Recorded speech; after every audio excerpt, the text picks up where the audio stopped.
2022년 5월 29일 천안광성교회 주일 예배 시작하겠습니다. 사랑과 은혜가 풍성하신 아버지 하나님, 5월의 마지막 주일이며 부활절기의 마지막 주일인 주님의 승천주일을 맞이하게 하시니 참으로 감사합니다. 어둠을 뚫고 부활하신 주님께서는 이제 하늘로 올라가 하나님의 보좌 우편에 앉아 계시며 우리의 중보자가 되셨습니다. 이제 올라가신 그대로 다시 오실 주님을 기다리는 우리들에게 성령의 충만한 은혜를 내려주사 더욱 단단한 믿음의 소유자가 되게 하옵소서. 예수 그리스도의 이름으로 기원하옵나이다. 아멘. 사도신경으로 우리의 신앙을 고백하겠습니다. 나는 전능하신 아버지 하나님 천지의 창조주를 믿습니다. 나는 그의 유일하신 아들 우리 주 예수 그리스도를 믿습니다.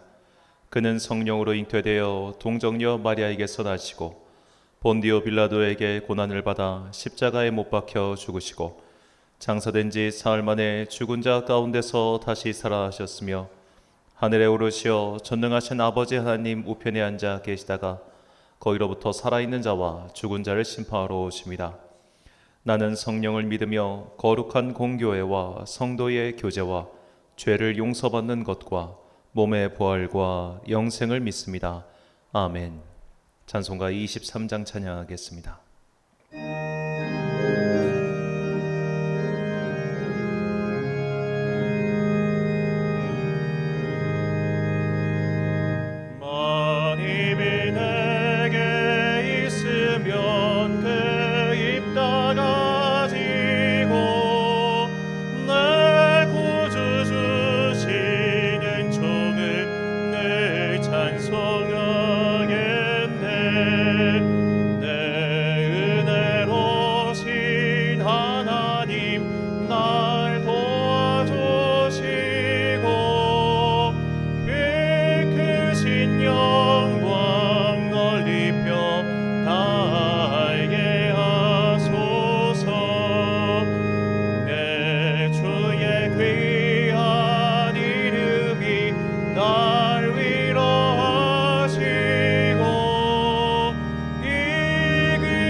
한 주간 동안 하나님과 나만 아는 죄를 고백하며 침묵으로 참회의 기도를 드리겠습니다.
다 함께 공동기도를 드리겠습니다.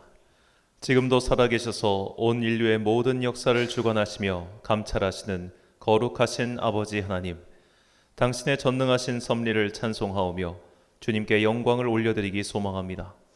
주님, 저희들은 지난 한 주간에도 세상에서 살면서 주님을 기쁘시게 하지 못하고 때로는 이기적인 욕망에 휩싸이고 죄악을 범하기도 하였습니다. 이 시간 저희들의 죄를 고백하오니 용서하여 주옵소서. 말씀의 거울로 저희를 비추시고 영혼을 가르치사 저희들의 삶 전체가 하나님 아버지를 향한 삶이 되게 하시고 오직 주님만을 저희의 희망과 위로로 삼게 하옵소서. 저희가 하나님의 말씀대로 살아갈 수 있도록 믿음을 내려 주옵소서. 저희의 삶을 통하여 하나님께 영광을 돌릴 수 있도록 날마다 성령 충만의 은혜를 허락하옵소서. 저희들이 걱정하고 근심하며 괴로워하는 것은 약하고 부족한 믿음 때문이니 굳센 믿음을 내려주사 용기를 가지고 죄와 욕망에 맞서 싸우게 하옵소서. 아직도 주님을 알지 못하고 죄로 인해 고통받는 저희들의 이웃과 형제를 위하여 기도합니다. 그들에게 복음의 빛을 비추사 그들 또한 예수님을 믿어 구원과 영생의 복을 얻게 하옵소서. 이 험악한 세계를 위하여 기도합니다. 전쟁의 참화는 그치지 않고 있습니다. 또한 인간이 자기 욕망을 따라 창조 세계를 파괴함으로 인해 지구의 기온이 점점 상승하고 있습니다. 괴이한 바이러스가 창궐하여 사람들이 두려움에 떨고 있습니다. 사람의 과학과 이성은 온전한 희망이 될 수 없음을 고백하오니 주께서 속히 그 손을 펴사 죄로 인해 일그러진 모든 것을 바르게 펴주시길 간구합니다. 우리를 불쌍히 여기사 이 죄악의 괴로움에서 건져 주옵소서. 이 시간 예배를 드리며 성령님의 임재와 도움을 구하는 모든 성도들에게 한량없는 축복을 내려 주옵소서. 우리가 그리스도인답게 주님을 따를 수 있도록 믿음을 더해 주시길 소망합니다. 이 모든 간구와 함께 주님의 은총과 자비를 구하며 주님께서 가르쳐 주신 기도를 드리오니 하늘에 계신 우리 아버지, 아버지의 이름을 거룩하게 하시며 아버지의 나라가 오게 하시며 아버지의 뜻이 하늘에서와 같이 땅에서도 이루어지게 하소서. 오늘 우리에게 일용할 양식을 주시고 우리가 우리에게 잘못한 사람을 용서하여 준 것 같이 우리 죄를 용서하여 주시고 우리를 시험에 빠지지 않게 하시고 악에서 구하소서. 나라와 권능과 영광이 영원히 아버지의 것입니다. 아멘.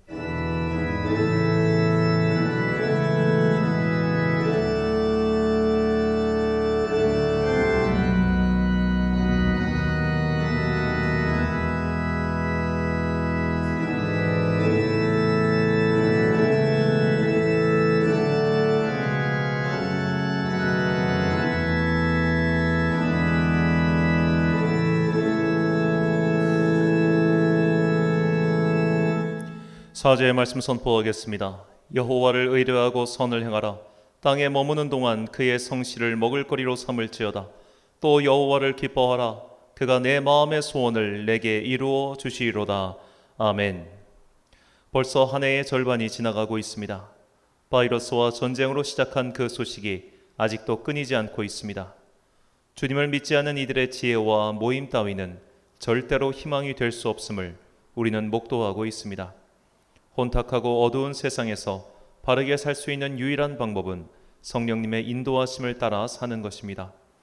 오늘도 성령님의 임재를 바라며 그분의 빛 가운데 거하길 기도합시다. 그때 우리는 이 긴 터널과 안개를 뚫고 마침내 주님께서 예비해 두신 평안의 나라에서 쉼을 얻게 될 것입니다. 그 날을 바라며 오늘도 주님의 은혜를 구하는 성도들이 되시길 축원합니다. 교독문 32번 시편 71편을 함께 교독하시겠습니다. 여호와여, 내가 주께 피하오니 내가 영원히 수치를 당하게 하지 마소서. 주의 의로 나를 건지시며 나를 풀어주시며 주의 길을 내게 기울이사 나를 구원하소서. 주는 내가 항상 피하여 숨을 바위가 되소서. 주께서 나를 구원하라 명령하셨으니 이는 주께서 나의 반석이시요 나의 요새이심이니이다. 나의 하나님이여, 나를 악인의 손 곧 불의한 자와 흉악한 자의 장중에서 피하게 하소서. 주 여호와여, 주는 나의 소망이시요 내가 어릴 때부터 신뢰한 이시라. 내가 모태에서부터 주를 의지하였으며 나의 어머니의 배에서부터 주께서 나를 택하셨사오니 나는 항상 주를 찬송하리다. 아멘. 찬송가 292장 찬양하겠습니다.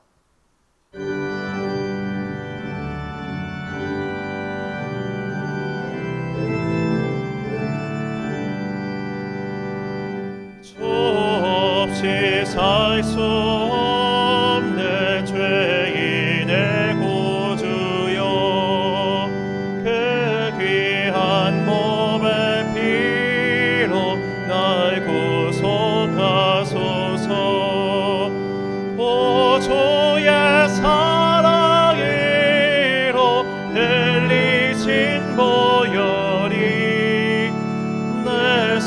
소망 나의 위로 내 영광 됩니다. 주 없이 살 수 없네 나 혼자 못 서리. 힘없고 부족하며 지혜도 없도다. 내 주는 나의 생명 또 나의 힘이라. 늘 의지하여 지혜를 얻으리. 주 없이 살 수 없네 내 주는 아신다. 내 영의 깊은 간구 마음의 소원을 주밖에 나의 마음 네 알아주리요. 내 마음 위로하사 영원케 하시네. 없이 살 수 없네 세월이 흐르고 이 깊은 고독 속에 내 생명 끝나도 사나운 풍랑일 때 날 지켜주시니 내 곁에 계신 주님 늘 힘이 됩니다.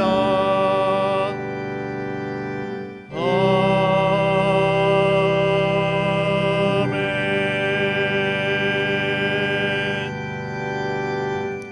지난주 봉헌하신 분들입니다. 김종학 집안의 가정에서 주저헌금 드리셨습니다. 11조헌금 홍권사님 드리셨습니다. 감사헌금 오영은 지사님, 김주율 어린이, 그리고 송 집사님 드리셨습니다. 목조헌금 한상철 집사님 드리셨습니다. 1,000번째 헌금 오영은 집사님 드리셨습니다.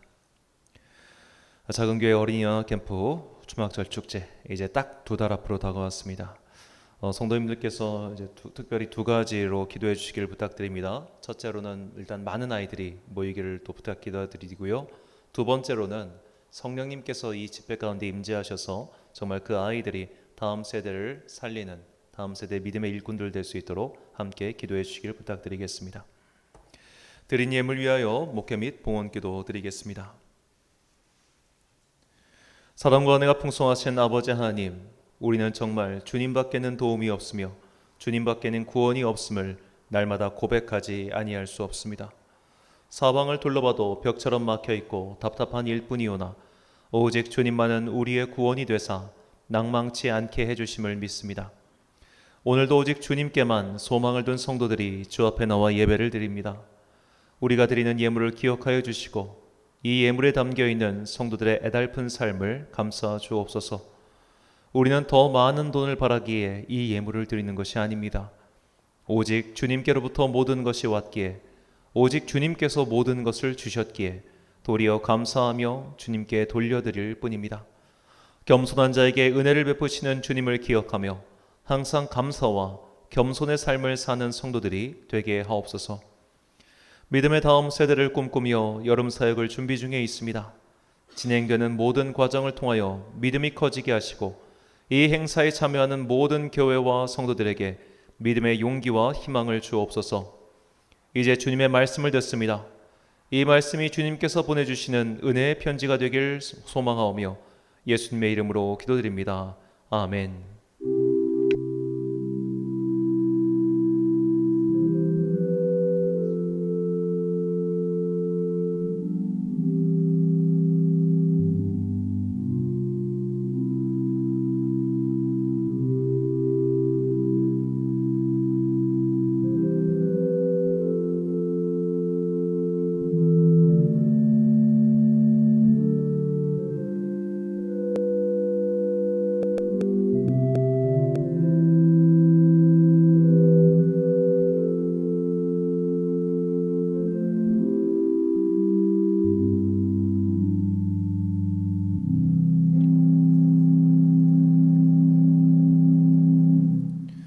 오늘 우리에게 주신 하나님의 말씀 신약성경 요한복음 14장 16절부터 26절까지 말씀입니다. 요한복음 14장 16절부터 26절까지의 말씀. 이제 봉독하겠습니다. 하나님의 말씀 경청하십시오. 내가 아버지께 구하겠으니 그가 또 다른 보혜사를 너희에게 주사 영원토록 너희와 함께 있게 하리니 그는 진리의 영이라. 세상은 능히 그를 받지 못하나니 이는 그를 보지도 못하고 알지도 못함이라. 그러나 너희는 그를 아나니 그는 너희와 함께 거하시며 또 너희 속에 계시겠음이라. 내가 너희를 고아와 같이 버려두지 아니하고 너희에게로 오리라. 조금 있으면 세상은 다시 나를 보지 못할 것이로되 너희는 나를 보리니 이는 내가 살아있고 너희도 살아있겠음이라. 그 날에는 내가 아버지 안에 너희가 내 안에 내가 너희 안에 있는 것을 너희가 알리라. 나의 계명을 지키는 자라야 나를 사랑하는 자니 나를 사랑하는 자는 내 아버지께 사랑을 받을 것이요 나도 그를 사랑하여 그에게 나를 나타내리라.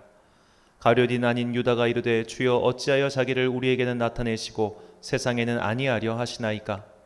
예수께서 대답하여 이르시되 사람이 나를 사랑하면 내 말을 지키리니 내 아버지께서 그를 사랑하실 것이요 우리가 그에게 가서 거처를 그와 함께 하리라. 나를 사랑하지 아니하는 자는 내 말을 지키지 아니하나니 너희가 듣는 말은 내 말이 아니오 나를 보내신 아버지의 말씀이니라.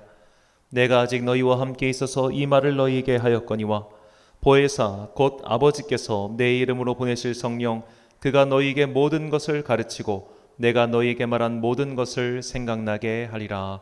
아멘. 성령님을 기다리며 란 제목으로 하나님의 말씀 선포하겠습니다. 보통 우리가 5월을 가정의 달이라고 부르죠.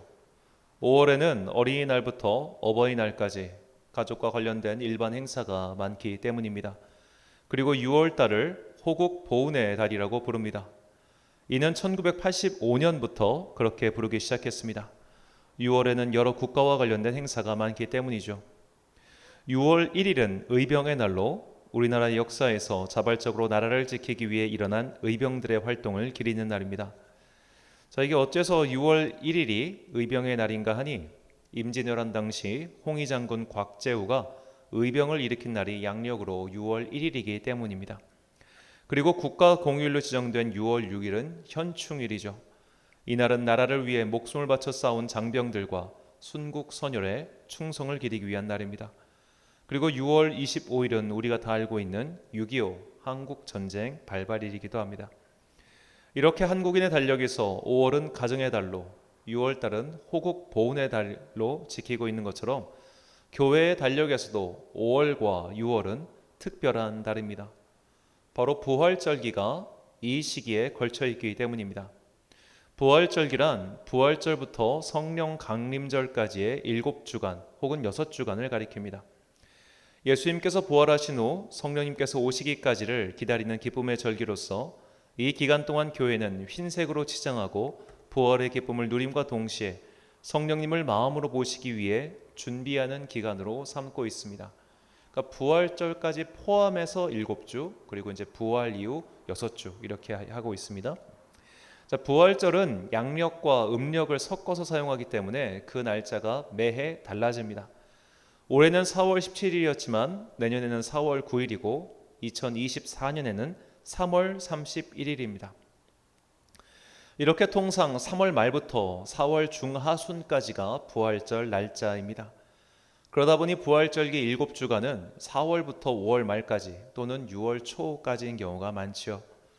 교회는 이 부활절기를 지나고 나면 나머지 기간을 성령 강림절 이후 주간이라고 부르며 생명을 뜻하는 녹색으로 교회를 치장하고 날마다 성령님의 임재를 느끼며 그분과 동행하는 기간으로 삼고 있습니다. 그래서 교회력을 따르는 이들에게 6월달은 성령과 함께하는 달입니다. 최소한 5월 말부터 시작하는 성령님의 임재 사건, 즉 성령 강림절 이후 우리는 기쁨의 날을 보내며 한 해를 마무리하게 되는 겁니다. 올해는 부활절이 4월 중순이었기 때문에 가장 늦은 시기인 6월 첫째 주, 즉 다음 주가 성령 강림절입니다. 그렇다면 우리가 성령님의 임재를 기다려야 하는 이유는 무엇일까요? 이것은 유대인들의 역사를 알고 있을 때 그들이 성령님을 기다린 이유를 좀 더 이해하기 쉬워집니다. 이스라엘의 민족의 시조는 아브라함이죠. 하지만 그들에게 이스라엘 민족이라는 정체성을 심어준 이는 모세라고 보는 것이 타당합니다. 이집트의 노예로 살면서 히브리인이라고 차별받던 이스라엘 사람들은 모세를 통해서 주신 하나님의 율법을 바탕으로 그들의 정체성을 세우기 시작했습니다. 자, 그러니까 고고학적으로 엄밀하게 좀 이제 분류를 하자면 히브리인과 이스라엘 민족은 좀 달라요. 히브리인이 좀 더 포괄적인 개념이라고 볼 수 있습니다. 자, 이스라엘 민족은 다른 민족들과 달리 하나님의 제사장 민족으로서 선택을 받았고 그 사명을 다하기 위해 시내산에서 주신 율법을 지켜야 할 그런 제사장 민족으로서 사명이 있는 자들이었습니다. 그리고 하나님께서는 너희가 내가 내린 명령을 잘 지켜 행하면 내가 너희를 지켜주고 너희와 함께 해주시겠다 약속하셨습니다. 이스라엘 민족이 처음 이 율법을 받았을 때 그들은 시내산에 임재하신 하나님을 체험했습니다. 그리고 무엇보다도 하나님과 대면하여 볼 정도로 유일무이한 선지자인 모세가 살아 있었죠. 그 모세를 통해 온갖 기적이 일어났고 또한 40년의 광야 생활 동안 그들은 망하거나 사라지지 않고 생존했습니다.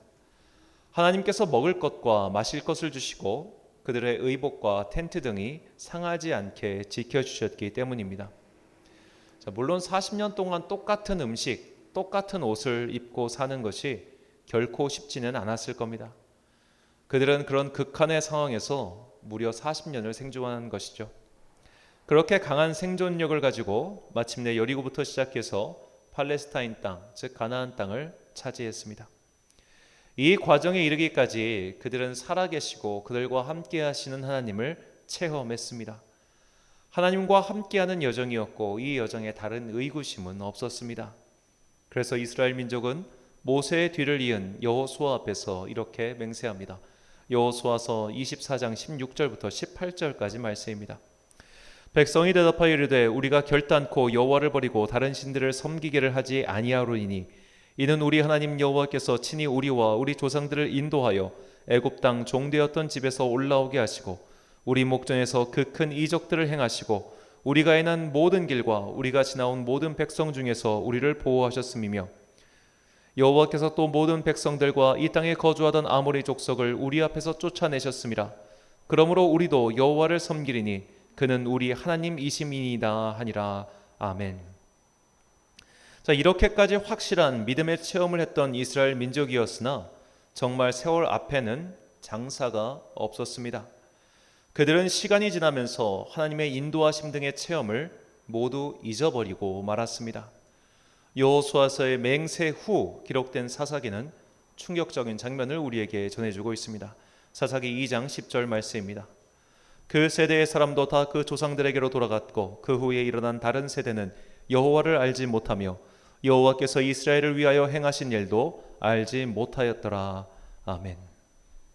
이스라엘 민족은 세월과 함께 기적의 체험도 잊어버렸고 하나님도 잊어버렸습니다. 그리고 하나님과의 언약도 어겼습니다. 하나님을 버리고 다른 신들을 섬겼으며 심지어 우상을 섬기면서도 자신들이 하나님을 제대로 믿고 있다고 착각하기에 이르렀습니다. 이스라엘 민족이 이렇게 하나님을 잊게 된 가장 중요한 원인은 그들에게 기록된 문자로서의 말씀이 없었기 때문입니다. 이 당시는 무려 기원전 11세기경입니다. 아직 제대로 된 문자나 그 문자를 기록할 만한 매체가 발달하기 전이죠. 즉 입에서 입으로 전할 수밖에 없었는데 그 전승이 끊겼거나 혹은 매우 소수에게만 전달되고 있었던 겁니다. 이렇게 하나님의 말씀을 제대로 전해주는 사람이 없으니 그들은 결국 잊어버리고 말았죠.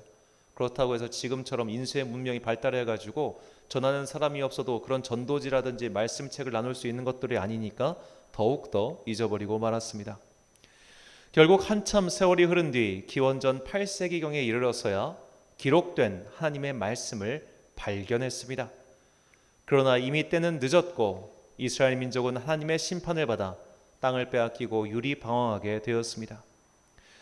그렇게 남의 나라로 끌려가 타향살이를 하면서 사는 동안 그들은 자신들이 어째서 이렇게까지 망했나 반성하고 되돌아보기 시작했습니다.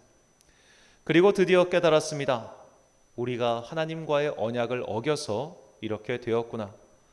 말씀을 전해주는 이가 있었지만 그들의 말을 듣지 않았고, 말씀을 기록한 것도 제대로 찾아서 읽어보지 않았구나.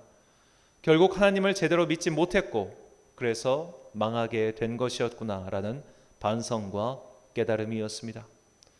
그때부터 아직 남아있던 이스라엘 민족은 하나님을 제대로 믿기 위한 방법을 찾기 시작했습니다. 제대로 믿지 않으면 또다시 망할 수밖에 없었기에 다시 하나님을 믿기 위해 발버둥을 치기 시작한 겁니다. 그리고 정말 중요한 진리를 깨닫게 됩니다. 믿음은 인간의 이성적인 사고나 행동에 의해 얻을 수 없다는 겁니다.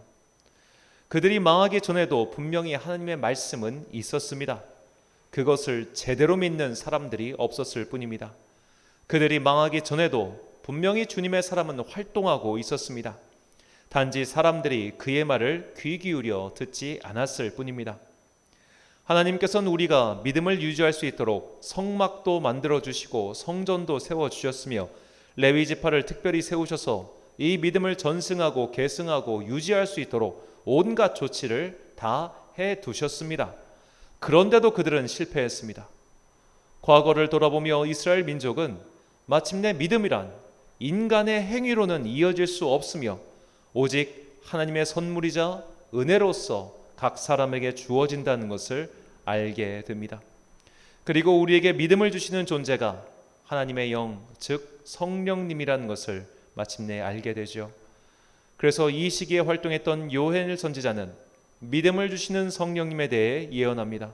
요엘서 2장 28절 말씀입니다. 그 후에 내가 내 영을 만민에게 부어주리니 너희 자녀들은 장래일을 말할 것이며 너희 늙은이는 꿈을 꾸며 너희 젊은이는 이상을 볼 것이며 아멘. 더 이상 사람이 남긴 글이나 말 정도로는 온전한 믿음이 생기지 않는다는 것을 깨달았습니다.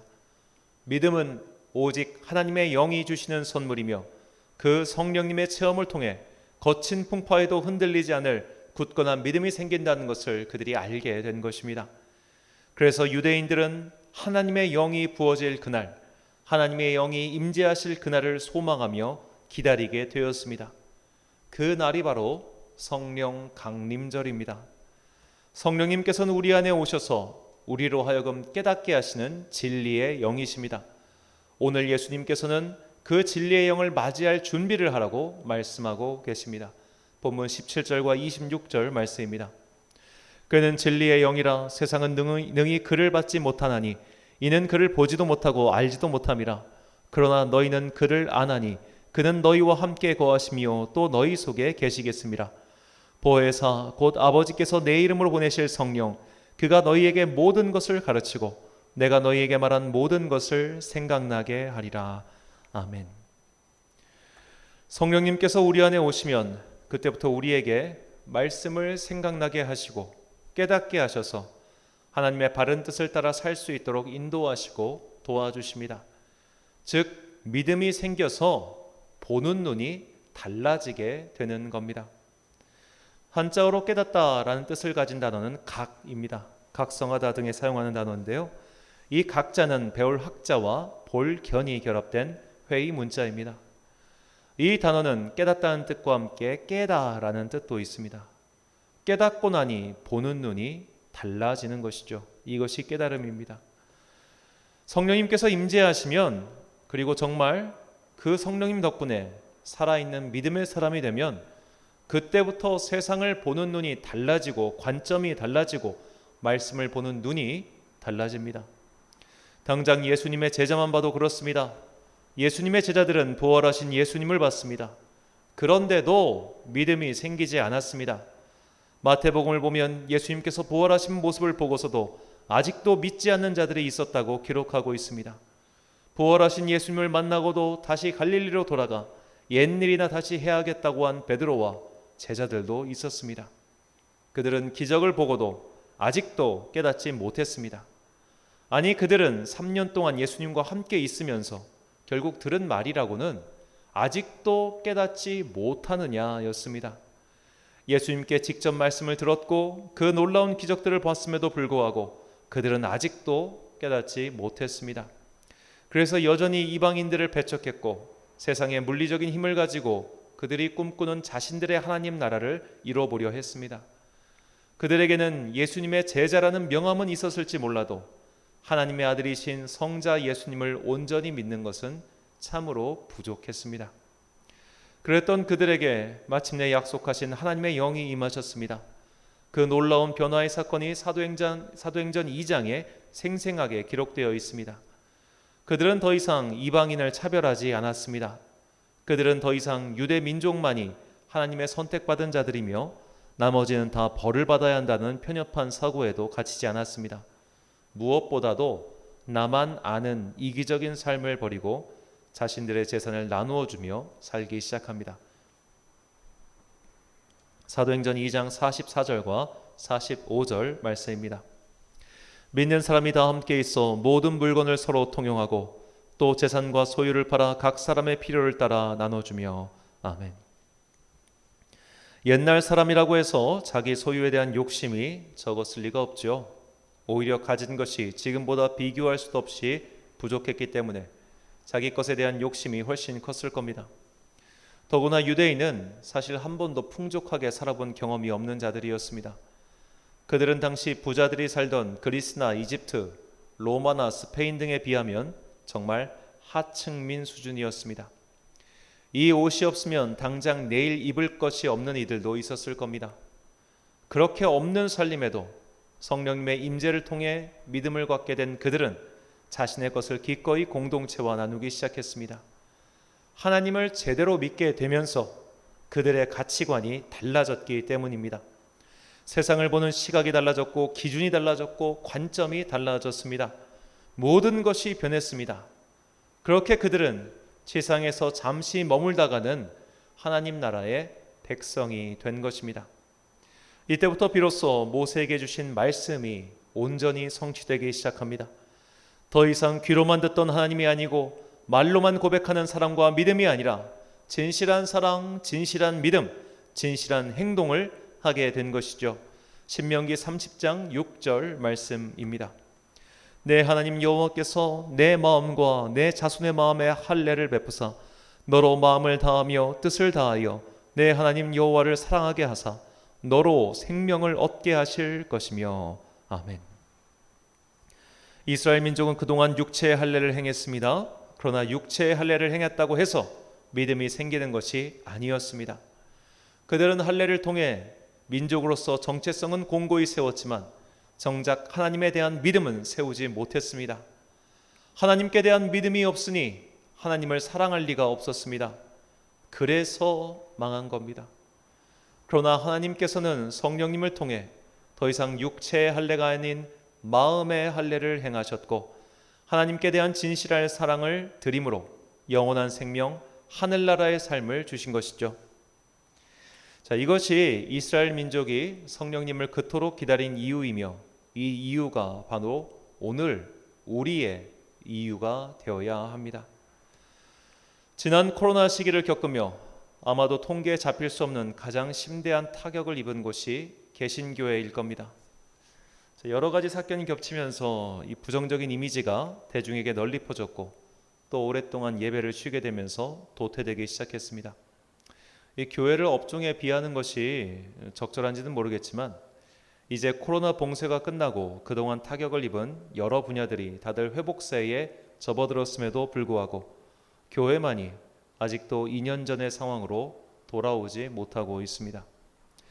왜들 이렇게 믿음을 잃어버렸을까요? 그동안은 관습에 따라 누군가의 손에 이끌려 그저 습관처럼 신앙생활이 아닌 교회생활, 사회생활, 문화생활을 했기 때문입니다.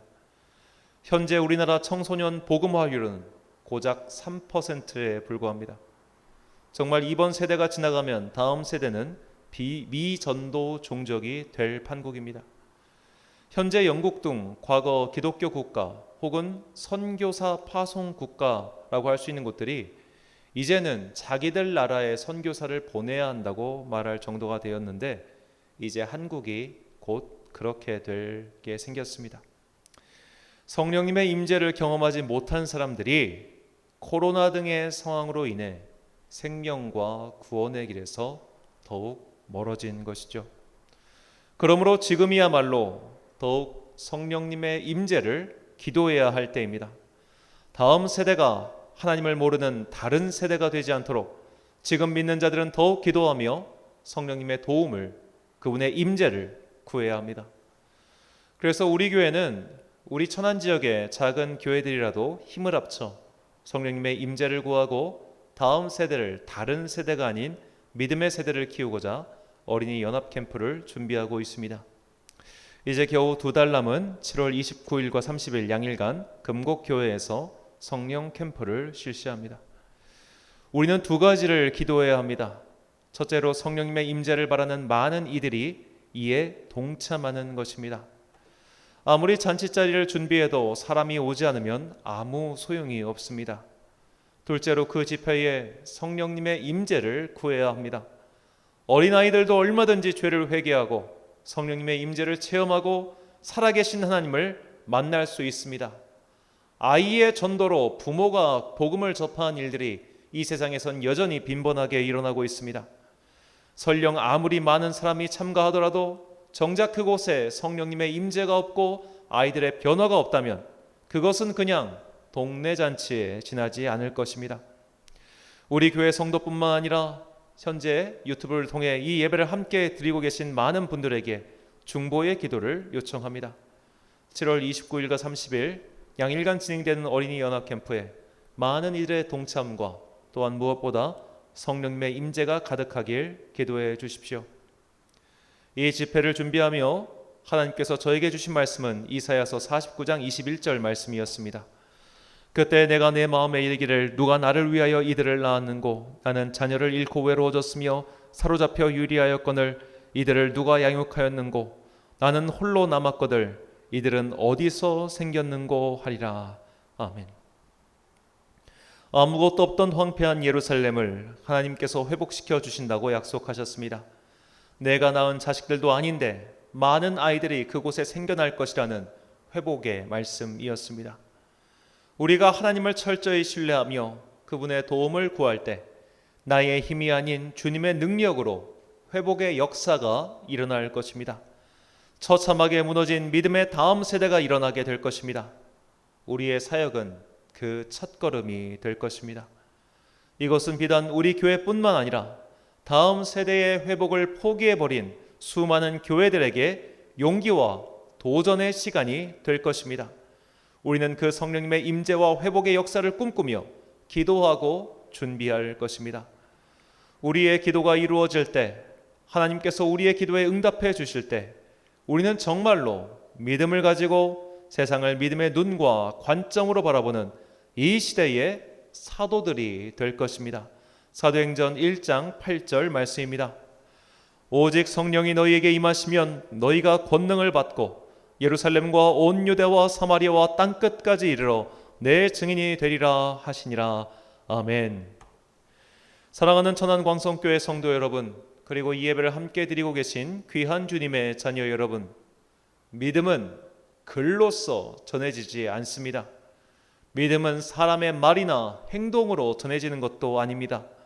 믿음은 오직 하나님의 영이신 성령님께서 각 사람에게 주시는 은혜의 선물입니다. 그러니 아직도 깨닫지 못했다면, 아직도 주님을 믿지 않는 사람들과 똑같은 가치관으로 세상을 바라보고 있다면, 아직도 하나님의 마음과 그 시선조차 모르고 있다면 성령님을 보내달라고 기도하십시오. 주님께서는 분명히 구하는 자에게 성령을 주시겠다고 약속하셨습니다.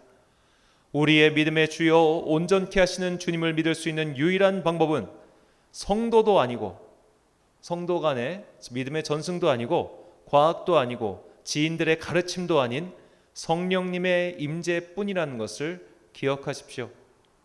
성령님의 임재를 경험하고 각 사람이 믿음을 얻지 못하면 다음 세대는 다른 세대가 될 수밖에 없습니다. 부모가 믿는다고 해서 자녀가 자동적으로 믿음이 생기는 것이 아닙니다. 훌륭한 신앙인이었던 히스기야 밑에 악한 자였던 므낫세가 태어났고 역시 훌륭한 신앙인이었던 요시야는 그의 아들 3명이 모두 하나님을 제대로 믿지 않고 그분께 등을 돌렸다가 망했습니다. 믿음은 각 사람에게 개별적으로 주시는 선물이지 신앙이 좋은 부모 밑에서 태어났다고 해서 자동으로 주어지는 것이 아닙니다. 그러니 지금 세대가 만나야 합니다. 내가 먼저 체험해야 합니다. 우리가 받을 구원은 우리 각 사람의 개별적 고백에 달려있음을 반드시 새겨두시고 성령님의 임재를 경험하고 믿음을 새로이 다지기로 결단하고 주님의 영, 성령 강림을 기다리는 한 주간 되시길 간절히 축원합니다. 기도하겠습니다. 사랑과 은혜가 풍성하신 아버지 하나님, 이제 다음 주는 주님께서 보내실 성령을 고심을 기뻐하고 감사하는 성령 강림절입니다. 우리는 이번 한 주간을 성령님을 기다리는 주간으로 선포하며 더욱더 간절한 마음으로 우리의 믿음을 완성케 하시고 온전케 하시는 그 성령님을 바라며 기도할 것입니다. 주여, 우리 안에 임하시옵소서. 그리하여 내 마음속에 있는 남아있는 의심의 그 찌꺼기를 다 불로 태워주시고 그 안에 성령님의 생명의 물을 가득 채워 주시옵소서. 이렇게 우리 안에서 성령님을 통해서 아름다운 생명나무가 자라갈 때 이제 다시 성령의 바람이 불어와 그 씨앗이 온 세계 만방으로 퍼져나갈 것을 믿습니다. 이 성령님의 임재와 성령님의 도우심과 성령님의 기적을 바라며 이번 한 주간 열심히 기도하며 믿음을 달라고 성령님의 임재를 구하는 당신의 자녀들 되게 하여 주시옵소서. 우리 교회가 기획하고 또한 많은 교회가 동참하기를 바라는 작은 교회 어린이 영어 캠프 이 초막절 축제, 정말로 주님께서 마련해 두신 축제의 당이 될 것을 믿습니다. 많은 성도들 동참하게 하시고 또한 많은 아이들이 이 잔치에 참여하여 정말로 천국의 복음을 듣고 아이들이 주님을 주님으로 고백하고 믿음의 다음 세대가 온전히 일어나 지금 이 세대보다 더욱더 부흥하고 더욱더 하나님을 찬양하며 더욱더 하나님께 헌신하는 그런 놀라운 세대가 되게 하여 주시옵소서. 이를 위하여 또한 기도하고 있는 수많은 교회들과 또 수많은 목회자들에게 복을 내려주사 다음 세대를 향한 전도와 다음 세대를 향한 복음의 회심을 포기하지 않고 마지막 생명 다하는 순간까지 그것을 전하는 당신의 종들 되게 하여 주시옵소서. 이번 한 주간 정말로 간절한 마음으로 당신의 영을 구하는 모든 성도들 머리머리 위에 주님의 은총이 가득 임하시길 간절히 축원하오며 이 모든 말씀 우리에게 약속하신 성령을 보내주신 예수 그리스도의 이름으로 기도드립니다. 아멘.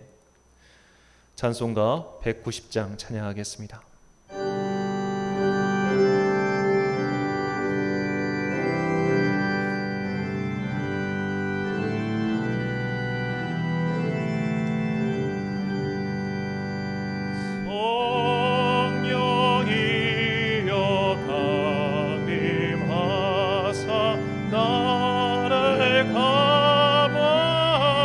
감하시고 애통하며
네 없고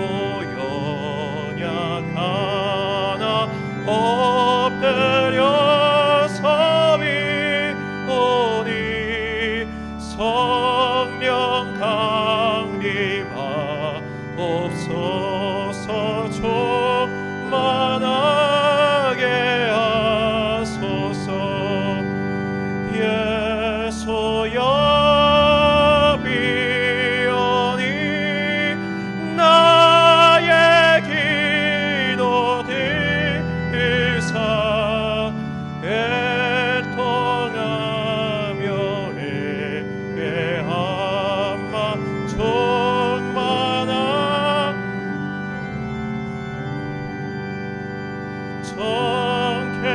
정쾌하고 위로하사 복을 받게 하소서 충만하게 하시오니 무한 감사합니다. 예수여 비오니 나의 기도 들으사 애통하며 회개한 맘 충만하게 하소서.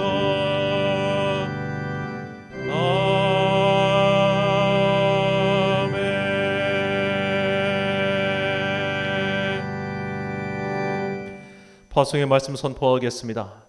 성령님의 임재 없이 믿음은 없습니다. 믿음의 시작도 성장도 그리고 완성도 모두 성령님의 도움으로만 가능합니다. 나의 믿음과 구원을 위해 그리고 다음 세대의 믿음과 구원을 위해 성령님의 임재를 바라며 기도하십시오. 내가 아무리 선하게 살지라도 믿음과 구원은 성령님께서만 베푸시는 은혜이며 내가 아무리 믿음을 가르친다고 하더라도 다음 세대의 믿음은 그들 각 사람에게 베푸실 성령님의 은혜에 달려 있습니다. 믿음의 주요 온전케 하실 주님을 바라볼 수 있도록 항상 주님의 영이신 성령님을 구하고 그분의 충만한 임재 안에 거하는 성도들이 되시길 예수님의 이름으로 축원합니다.